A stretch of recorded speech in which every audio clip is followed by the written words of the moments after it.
Hello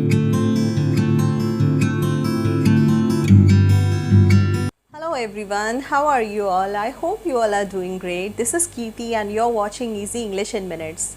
आज के इस वीडियो में हम बात करेंगे ऑनलाइन इंटरव्यूज़ के बारे में। जैसा कि हम सभी जानते हैं, कोविड-19 पैंडमिक की वजह से ऑनलाइन इंटरव्यूज़ की इंपॉर्टेंस बढ़ गई है, क्योंकि मोस्ट ऑफ कंपनीज़ आजकल लोगों को सिर्फ ऑनलाइन इंटरव्यूज़ के थ्रू ही हायर कर रही है। और अगर आप एक जॉब सीकर हैं, जॉब ढूंढ रहे हैं, तो आपके लिए बहुत ज़्यादा ज़रूरी है खुद को ऑनलाइन इंटरव्यू के लिए प्रिपेयर करना। और अक्सर हम क्या गलती करते हैं, हम ये सोचते हैं ऑनलाइन इंटरव्यूज़ देना तो बहुत ही आसान है, और हम वो छोटी छोटी गलतियां कर बैठते हैं जिनकी वजह से हम ऑनलाइन इंटरव्यू को क्रैक नहीं कर पाते हैं। मैं बहुत सारे पॉइंट्स आपके साथ डिस्कस करूंगी, और ऐसा ना हो कि कोई इंपॉर्टेंट पॉइंट आप मिस आउट कर जाए। तो प्लीज़ इस वीडियो को लास्ट तक देखिएगा। मेरा ये वीडियो आपको पसंद आए तो इसे लाइक, शेयर, सब्सक्राइब करना ना भूलें।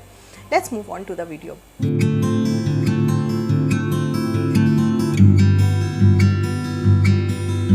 जो सबसे पहला इंपॉर्टेंट पार्ट है ऑनलाइन इंटरव्यूज़ के अंदर, वो है आपकी प्रेजेंटेशन। और आपकी प्रेजेंटेशन को अच्छा करने के लिए सबसे इंपॉर्टेंट चीज़ है आपका क्लटर फ्री एनवायरनमेंट। जहाँ भी आप अपना इंटरव्यू दे रहे हैं, यानी कि जिस भी रूम में बैठ करके आप अपना ऑनलाइन इंटरव्यू दे रहे हैं, वो रूम आप कोशिश कीजिए कि क्लटर फ्री होना चाहिए, यानी कि बहुत ज़्यादा सामान नहीं रखा हुआ होना चाहिए उस रूम में। ख़ास तौर से जो आपकी बैक वॉल है वो बहुत ज़्यादा हरी हुई नहीं होनी चाहिए, या तो वो प्रोफेशनल बैकग्राउंड आपका दिखना चाहिए, या फिर एक प्लेन वॉल होनी चाहिए जो कि दिखने में प्रोफेशनल लगे। क्योंकि जब बहुत ज़्यादा चीज़ें आपके पीछे नज़र आती हैं, तो क्या होता है कि जब आप इंटरव्यू दे रहे होते हैं तो इंटरव्यू लेने वाले का ध्यान आपकी बैक वॉल पर ज़्यादा जा रहा होता है बजाय कि आपके फेस पर। तो हमें ये नहीं चाहिए कि हम पर जो ध्यान जाना चाहिए वो वॉल पर चला जाए। अगर आपके पास ऐसा कोई रूम नहीं है जिसमें आपको प्लेन वॉल मिले, या फिर आपकी कोई ऐसी वॉल नहीं है जो कि खाली हो, तो आप वर्चुअल बैकग्राउंड भी अप्लाई कर सकते हैं, प्रोफेशनल बैकग्राउंड क्रिएट कर सकते हैं, जो कि आपके इंटरव्यू में बहुत ज़्यादा हेल्पफुल होगा। इसके अलावा आप जब भी अपना ऑनलाइन इंटरव्यू देंगे, आपको हमेशा फॉर्मल आउटफिट में ही बैठकर अपना ऑनलाइन इंटरव्यू देना है। क्योंकि जब भी आप फॉर्मल आउटफिट पहनकर अपना इंटरव्यू देते हैं तो आपकी पर्सनालिटी डिसेंट, सिंसियर लगती है, और वो हम चाहते हैं कि सामने वाले को नजर आए हमें ये क्वालिटीज़ हैं। तो आपको ये भी ध्यान रखना है कि जिस भी रूम में आप बैठकर अपना इंटरव्यू दे रहे हैं, वहाँ पर एक बहुत ही अच्छी इंटरनेट कनेक्टिविटी होनी चाहिए। यानी कि ऐसा नहीं होना चाहिए कि आपका ऑनलाइन इंटरव्यू चल रहा है और उस दौरान कुछ इंटरनेट कनेक्शन की वजह से आपका वो ऑनलाइन इंटरव्यू बीच में ही रुक जाए। आपको अपना लैपटॉप और जो आपका फ़ोन है, या जो भी आप चीज़ यूज़ कर रहे हैं इनमें से, उसको आपको कम्प्लीटली चार्ज रखना है, या फिर आप उसे चार्जिंग पर लगा कर ही रखिए, ताकि ऐसा ना हो कि जब आप बात कर रहे हैं सामने वाले से, या फिर जब आप अपना इंटरव्यू दे रहे हैं, तो उस दौरान चार्जिंग की वजह से कोई प्रॉब्लम आए, या आपकी वीडियो पॉज हो जाए, या फिर किसी तरह का भी डिस्कनेक्शन वहाँ क्रिएट हो जाए। आपको अपने पास कुछ लिखने के लिए, यानी कि पॉइंट्स अगर आपको कुछ ऐसे मिलते हैं जिनको आपको लिखने की ज़रूरत पड़ सकती है, उसके लिए आपके पास एक पेन और एक नोटबुक या फिर डायरी आपके हाथ में होनी चाहिए, सो दैट अगर वो पर्सन आपको कुछ इंपॉर्टेंट पॉइंट बता रहा है और आपको लगता है कि शायद आप बाद में भूल जाएंगे, तो आप उसको भी अपने पास रखिए। आप कोशिश कीजिए कि जिस रूम में भी बैठ करके आप अपना इंटरव्यू दे रहे हैं, उस रूम के अंदर बहुत ज़्यादा नॉइज़ ना हो। अगर आपके घर में बहुत ज़्यादा लोग हैं तो आप उनको कह सकते हैं कि थोड़ी देर के लिए वो थोड़ा सा शांत हो जाएं, क्योंकि आप अपना इंटरव्यू दे रहे हैं।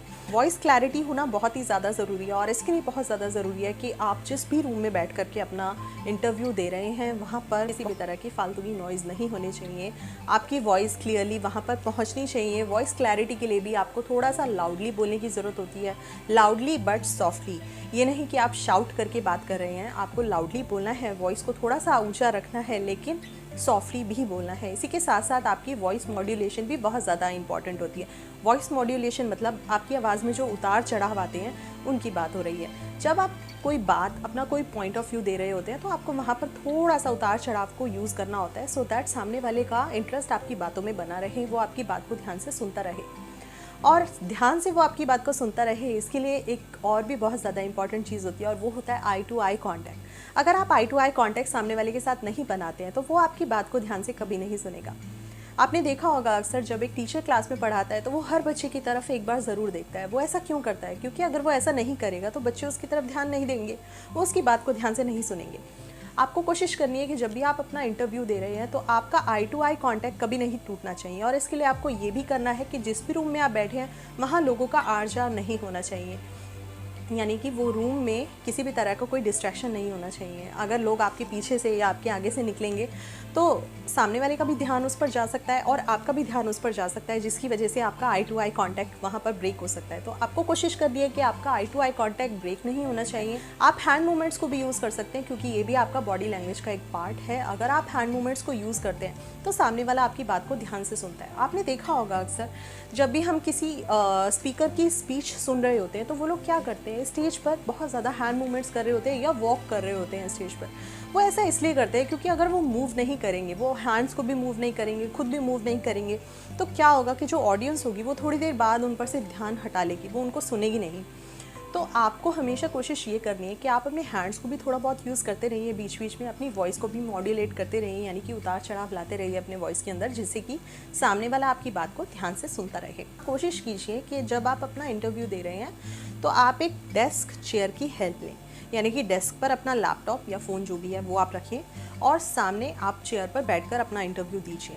अगर ऐसा पॉसिबल नहीं है तो भी आप कोशिश ये कीजिए कि जो भी आपका कैमरा हो वो आपकी हाइट के अकॉर्डिंगली हो। अगर कैमरा बहुत ज़्यादा ऊंचा होगा या बहुत ज़्यादा नीचे होगा तो आपकी वीडियोस ठीक नहीं दिखेगी, आपका फेस ठीक नहीं दिखेगा। जब इंटरव्यू आप दे रहे हैं तो थोड़ा सा आपको आगे झुक करके फिर बात करनी है। जब आप थोड़ा सा आगे लीन होकर के किसी से बात करते हैं तो सामने वाले को ये लगता है कि हाँ, आप उसकी बात को ध्यान से सुन भी रहे हैं, आप उस पर ध्यान दे रहे हैं। तो आप कोशिश कीजिए बोलते वक्त या इंटरव्यू देते वक्त थोड़ा सा अपनी बॉडी को आगे लीन रखिए। बहुत ज़्यादा लीन भी नहीं होना आपको, थोड़ा सा आपको लीन करना है आगे। आप अपने चेहरे पर एक छोटी सी स्माइल हमेशा रखिए। अपने चेहरे पर डेड एक्सप्रेशन नहीं होना चाहिए, यानी कि ऐसा नहीं होना चाहिए कि आपका चेहरा बिल्कुल एक्सप्रेशन लेस लगे। आपके फेस पर हमेशा हल्की सी स्माइल होनी चाहिए, खिलता हुआ चेहरा आपको नज़र आना चाहिए, जिससे कि ये भी नज़र आता है कि हाँ, आप इंटरेस्ट ले रहे हैं इस जॉब में और आपकी एक्टिवनेस भी नज़र आती है कि आप कितना एक्टिव हैं। अगर आप चेहरे पर एक्सप्रेशंस नहीं रखेंगे तो किसी को लगेगा कि आप का इंटरेस्ट ही नहीं है उस जॉब के अंदर, या फिर आप बहुत ज़्यादा मजबूरी में उस जॉब को पाना चाह रहे हैं, या फिर जॉब आपको मिले या ना मिले आपको कोई फ़र्क ही नहीं पड़ता है उस चीज़ से। तो ऐसा आपको एक्सप्रेस नहीं करना है अपने एक्सप्रेशन से। आपकी जो भी प्रोनाउंसिएशन हो, यानी कि इंग्लिश के कॉमन वर्ड्स प्रोनाउंसिएशन उनकी आपकी करेक्ट होनी चाहिए। इसके लिए मैं कुछ और वीडियोज़ भी अपलोड करने वाली हूँ बहुत जल्द, जिसके अंदर मैं कुछ बिजनेस रिलेटेड वोकैबुलरी आपको बताऊँगी और उनकी करेक्ट प्रोनाउंसिएशन भी आपको बताऊँगी, जो कि आप प्रैक्टिस करके और फिर बाद में उसको अपने यूज़ में ले सकते हैं। अगर आपकी कम्युनिकेशन स्किल्स अच्छी नहीं है, यानी कि अगर आप थोड़ा बहुत इंग्लिश नहीं बोल पाते हैं, हमारे साथ प्रॉब्लम ये होती है कि हम लोग इंग्लिश तो समझ तो लेते हैं लेकिन बोल नहीं पाते हैं। तो आपको कोशिश ये करनी है कि आप थोड़ा सा इंग्लिश में बोलने की प्रैक्टिस कीजिए, इंग्लिश को सीखिए और प्रोनाउंसिएशन पर भी काम कीजिए, क्योंकि सिर्फ इंग्लिश बोलना ही सब कुछ नहीं होता, करेक्टली प्रोनाउंस करना भी बहुत ज़्यादा इंपॉर्टेंट होता है। तो आप कोशिश कीजिए कि जो भी वर्ड्स आप प्रोनाउंस कर रहे हैं उनकी प्रोनाउंसिएशन करेक्ट हो। आप जो भी कॉमन क्वेश्चंस होते हैं एक इंटरव्यू से रिलेटेड, कॉमन क्वेश्चंस यानी कि tell me something about yourself, या where do you see yourself after 5 years, या फिर why do you want to be in this company, या why do you want this job. तो आप ऐसे questions को पहले से ही प्रिपेयर करके रखिए, पहले से थोड़ा सा प्रैक्टिस करके रखिए। अब आप इसको प्रैक्टिस कैसे कर सकते हैं? आप इसको 2 तरह से प्रैक्टिस कर सकते हैं। या तो आप अपने फ़ोन की हेल्प से आप अपनी रिकॉर्डिंग कीजिए, उस रिकॉर्डिंग में आप देखिए कि जब आप बोल रहे हैं तो आपका फेस कैसा दिख रहा है, आपके एक्सप्रेशंस कैसे हैं, आप कहाँ अटक रहे हैं। तो उस पर थोड़ा सा आप वर्कआउट कीजिए, उन क्वेश्चंस को आप प्रिपेयर कीजिए। या दूसरी चीज़ आप ये कर सकते हैं कि एक जूम कॉल आप अपने फ्रेंड के पास कर सकते हैं और अपने फ्रेंड के साथ आप जूम कॉल के ऊपर उस इंटरव्यू को आप प्रैक्टिस कर सकते हैं। जैसा कि आप रियल इंटरव्यूअर के साथ करते तो वैसे ही आप अपने फ्रेंड के साथ प्रैक्टिस कर सकते हैं बिफोर हैंड। जिस भी कंपनी के लिए आप अप्लाई कर रहे हैं उस कंपनी के बारे में रिसर्च ज़रूर कर लें।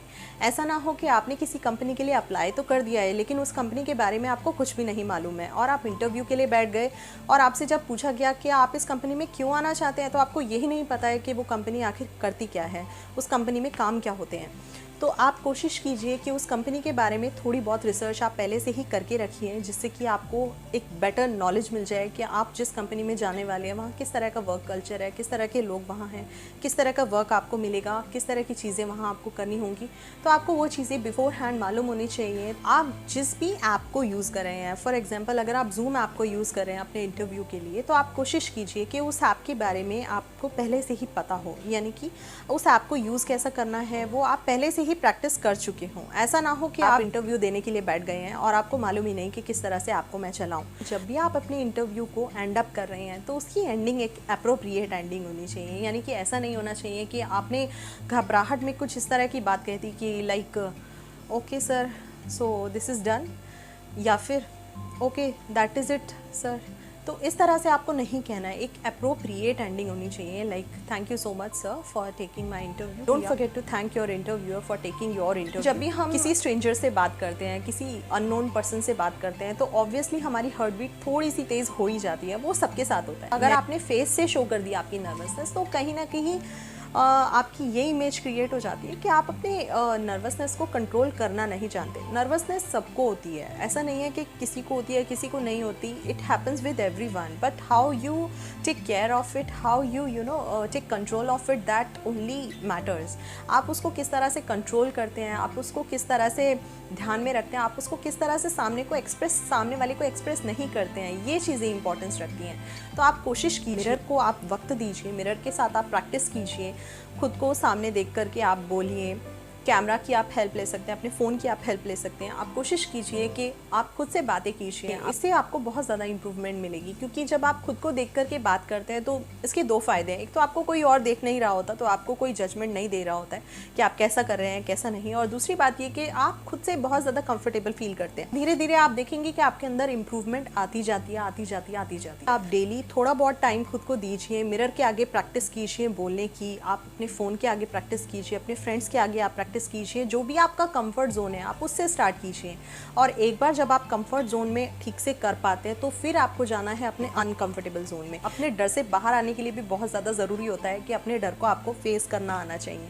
जब तक आप उससे बचते रहेंगे, जब तक आप सोचेंगे कि नहीं मुझे इस चीज़ से डर लगता है, मैं इस चीज़ को नहीं कर सकता हूँ, तब तक आप उस चीज़ को कभी भी नहीं कर सकते हैं। जब भी आप अपना इंटरव्यू किसी को दे रहे हैं, तो आपकी पर्सनैलिटी बोल्ड, कॉन्फिडेंट दिखनी चाहिए। ये नहीं नज़र आना चाहिए कि आप बहुत ज़्यादा घबराए हुए हैं, बहुत ज़्यादा नर्वस है। आपको अपनी नर्वसनेस को अंदर छुपा करके रखना है, अपने फेस पर शो नहीं होने देना। और उसको शो ना होने देने के लिए सबसे ज़्यादा ज़रूरी है अपने फेस पर एक छोटी सी स्माइल हमेशा रखना। अगर आप अपने फेस पर स्माइल रखते हैं, तो उसी से ही बहुत सारी चीज़ें चेंज हो जाती हैं। एक इम्पॉर्टेंट पॉइंट जो कि मैं बताना भूल गई, वो ये है कि जब भी आप अपना इंटरव्यू दे चुके हैं और एंड में आपसे पूछा जा रहा है, you have any kind of question then you can ask, और if you have any sort of query then you can ask. आपके पास अगर कोई सवाल है तो आप पूछ सकते हैं। तो वहाँ ज़रूरी है कि अगर आपके पास कुछ सवाल है जेडी से रिलेटेड, सैलरी पैकेज से रिलेटेड, KRA से रिलेटेड, तो आप उसको पूछ लीजिए। जेडी यानी कि आपके जॉब डिस्क्रिप्शन से रिलेटेड अगर आपके पास कुछ क्वेश्चंस हैं, कुछ आपको क्लैरिटी नहीं है, तो आप उससे पूछ लीजिए। KRA के बारे में नहीं मालूम, यानी कि की रिस्पॉन्सिबिलिटी एरियाज जो भी आपके होंगे, आप उनके बारे में नहीं जानते हैं, तो वो भी आप उससे डिस्कस कर सकते हैं, उसमें कुछ भी गलत नहीं है। आई होप मेरा ये वीडियो आपके लिए बहुत ज़्यादा हेल्पफुल होगा, आपको हेल्प आउट करेगा, खासतौर से उन लोगों को जो लोग इस वक्त जॉब ढूंढ रहे हैं, जॉब की कोशिश कर रहे हैं और ऑनलाइन